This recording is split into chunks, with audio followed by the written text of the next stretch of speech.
Welcome back to the final round. We've covered how alcohol sales have been booming during the pandemic. We're going to dive in on a specific trend right now, and that's wine and mixed drinks in cans. I want to bring in Shawn Balzano. He's National Sales Director at 1821 Fine Wines and Spirits. So, Shawn, I kind of just got my head around screw tops. Like, people can be snobs about wine, screw tops, box wine. I got my head around that. What's going on with cans right now? What are you seeing in terms of growth?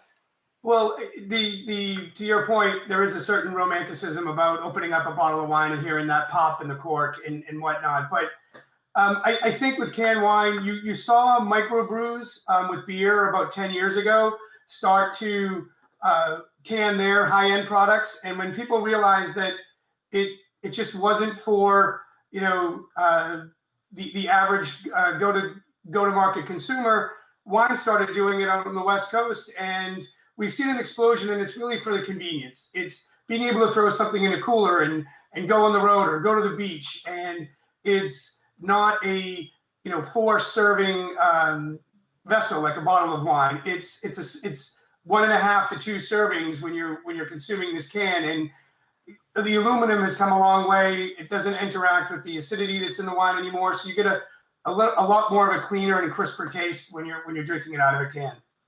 And then, Shawn, thinking more broadly about, I guess we'll call it the can segment. A couple of years ago, obviously, seltzers came out of nowhere. Now they are the hottest thing you see. This summer, to me, it seems that the actual vodka sodas, not the seltzers, but the actual, I guess High Noon would be an example there.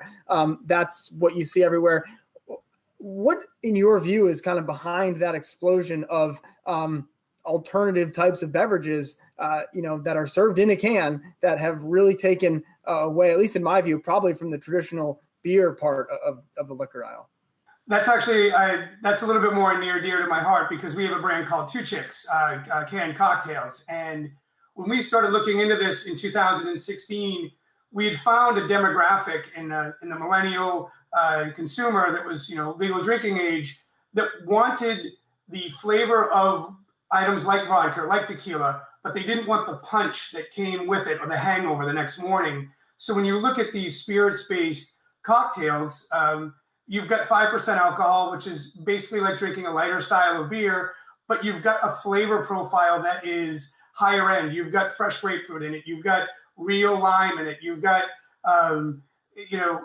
elderflower, pear, mixes like that can be put into a 375 milliliter can.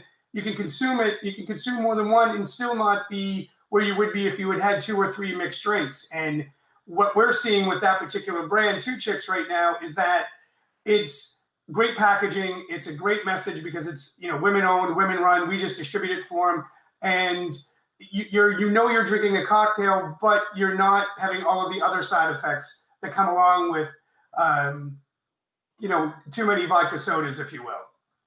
Hey, Shawn, Rick Newman here. I don't know about you guys. I always just go for the volume discount when I'm shopping for alcohol. But I'm just interested, how is beer doing? I mean, we had so many sort of innovative new beers coming on the market the last, 10 or 15 years. Is that still a thing? Yes, there is. And actually, it's funny because of the canned cocktails and because of the canned wine right now, aluminum is actually becoming in a little bit of a shortage. It's actually very tough to get, because there's only about 2 companies that really control most of it. So with beer, there was a major issue when COVID hit, because all of those kegs of beers were sitting in restaurants that were closed. So those are like to be picked up and then either cleaned out and reused. But beer itself is fine. This is taking a bite out of it, the canned cocktails and the seltzers and canned wine. But beer itself seems to be doing very well. It's just moving in different segments.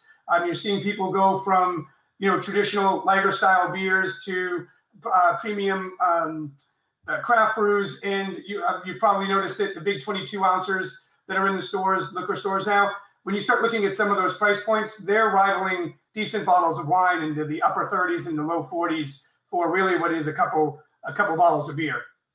You can get Lagunitas in a 19-ounce can now, I've noticed. Yes. Hey, Shawn, we got to go, but real quick, what's better in a can, red or white wine? I think white, but then again, it's summertime, and that's what I'm drinking right now. So All right. Shawn Balzano is National Sales Director at 1821 Fine Wines and Spirits, walking us through some of the explosive growth that canned alcoholic beverages are seeing during the pandemic. Have a great weekend.